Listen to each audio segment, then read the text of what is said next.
Bonjour et bienvenue dans les lectures de Phébulia. Je suis ravie de t'accueillir dans cette bulle enchantée.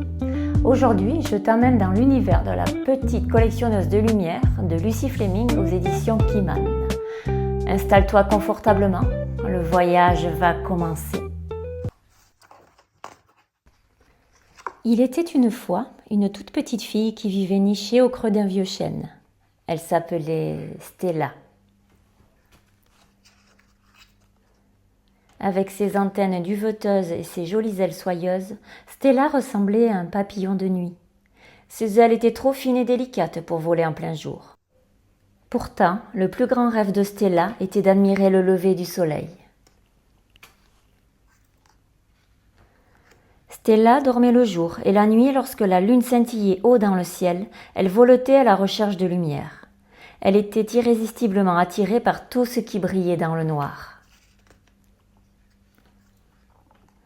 Elle collectionnait la lumière des étoiles filantes, mais aussi celle des lampadaires et même celle des petits galets qui reflétaient la lueur de la lune. Stella offrait cette lumière à tous ceux qui perdaient leur chemin dans le noir. Chaque fois qu'elle offrait de la lumière, Stella murmurait « Voici une petite lueur, je te l'offre avec mon cœur pour apaiser toutes tes peurs. » Et tout le monde avait parfois besoin d'un peu de lumière. Un soir, Stella aperçut un renard solitaire. Elle vit qu'il avait froid et qu'il était très fatigué. « Tiens, dit-elle au renard qui s'appelait Sable, voici une petite lueur. Je te l'offre avec mon cœur pour apaiser toutes tes peurs. » Après cette nuit-là, Stella et Sable se mirent à collectionner les petites lumières ensemble. Et le renard veillait toujours à ce que son amie rentre chez elle avant le lever du soleil. Quelques nuits plus tard, alors qu'elle bravait une tempête de neige, Stella aperçut une petite chouette effrayée, toute seule en haut d'un grand arbre.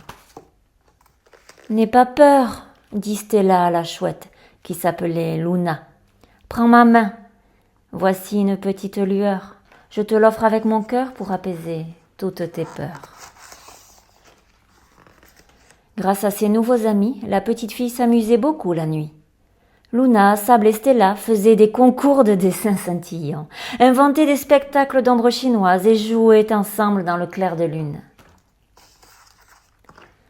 Mais le soleil finissait toujours par se lever et il fallait chaque fois cesser de s'amuser.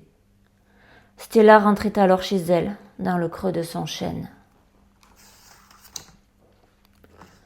Blottie contre Stella, Sable pensa un matin à toute la lumière que la petite fille avait offerte et à toutes les créatures, petites ou grandes, qu'elle avait aidées. Et il eut une idée. Il réunit tous les habitants de la forêt qui aimaient Stella et ensemble ils élaborèrent un plan. Comme Stella le lui avait appris, Luna oublia sa peur et s'envola très haut, plus haut qu'elle ne l'avait jamais fait, pour attraper un petit morceau de nuit étoilé. Puis, pendant que la petite fille dormait, ses amis entreprirent de couper, de coudre, d'assembler, de coller. Le lendemain, juste avant l'aube, les amis de Stella vinrent la trouver alors qu'elle rentrait chez elle. Il était enfin temps de lui montrer la surprise qu'ils avaient préparée. « Viens avec nous !» s'écrièrent-ils tout excités. Stella n'en croyait pas ses yeux. Ils avaient fabriqué un abri avec un bout de nuit étoilé pour protéger ses ailes de la lumière du jour. C'est ainsi que, pour la première fois, Stella put admirer le lever du soleil. Que la lumière du soleil est belle, j'ai tant de chance, c'est une vraie merveille.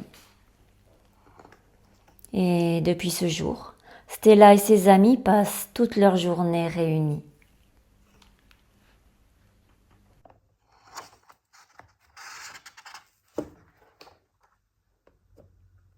Le voyage s'arrête ici pour aujourd'hui.